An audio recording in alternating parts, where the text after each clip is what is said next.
संतोष देशमुखांच्या मारेकऱ्यांना फाशीची शिक्षा व्हावी ही पहिल्या दिवसापासून भूमिका, मात्र तरीही मला टार्गेट केलं जात आहे, भगवानगडावरून धनंजय मुंडेंचा आरोप।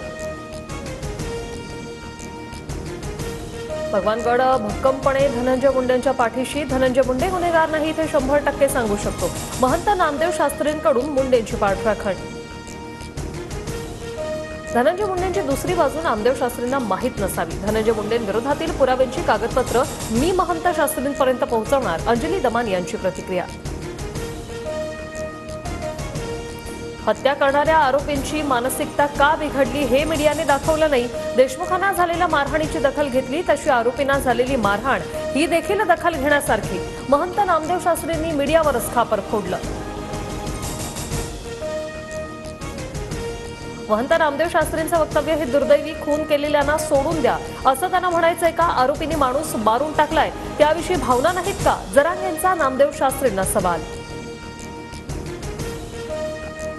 रायगडचं पालकमंत्रीपद एकनाथ शिंदेंकडे देण्याची शक्यता, गोगावले तटकरे वादावर तोडगा काढण्यासाठी भाजपकडून प्रयत्न, तर मुंबईचं पालकत्व भाजप घेणार, सूत्रांची माहिती।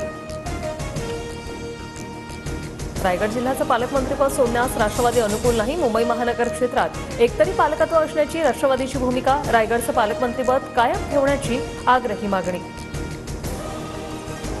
पालकमंत्री पदाबाबत वरिष्ठ पातळीवर चर्चा होईल, मुख्यमंत्री उपमुख्यमंत्री निर्णय घेतील, नाशिकच्या पालकमंत्री पदावरून दादा भुसेंची प्रतिक्रिया। भाजप ठाकरे गटाला मोठा धक्का देण्याच्या तयारीत, 3 फेब्रुवारीला राजन साळवी भाजपमध्ये प्रवेश करणार, सूत्रांची माहिती। राजन साळवींशी कालच बोलणं झालं, ते पक्ष सोडतील असं वाटत नाही, संजय राऊतांना विश्वास, तर नेत्यांनी पक्षांतर करताना ठाकरे परिवारानं काय दिलं याचा विचार करण्याचाही सल्ला।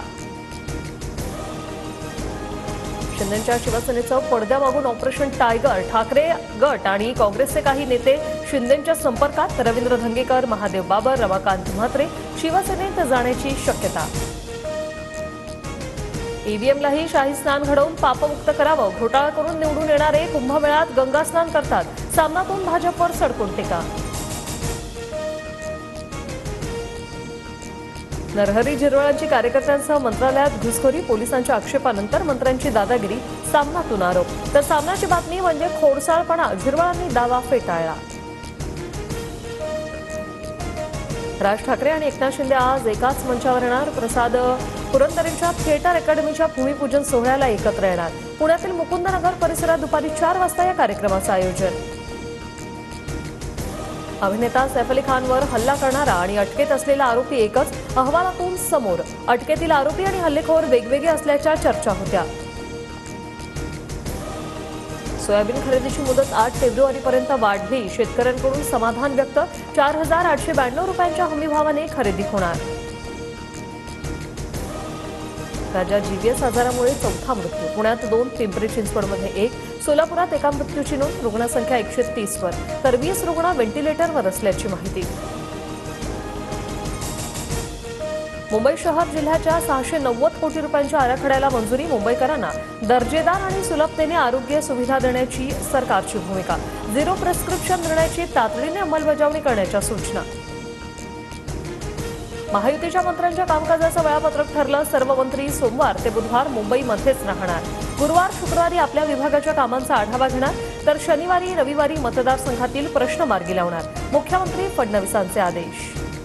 जळगावच्या सराफा बाजारात सोन्याच्या दरात विक्रमी उच्चांकी वाढ, तर 2 दिवसात सोन्याच्या दरात 1100 रुपयांची वाढ, दर 84,151 रुपये प्रति किलो।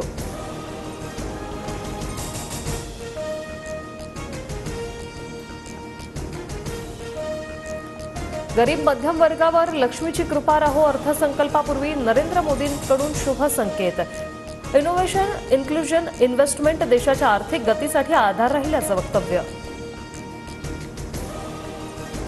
संसदेच्या अर्थसंकल्पीय अधिवेशनाला सुरुवात, राष्ट्रपती मुर्मूंचं दोन्ही सभागृहांना संबोधन, सरकारकडून वादग्रस्त वक्फ मंडळ दुरुस्तीसह 16 विधेयकं आणि 19 कामकाजाची दस्तावेज सूचीबद्ध।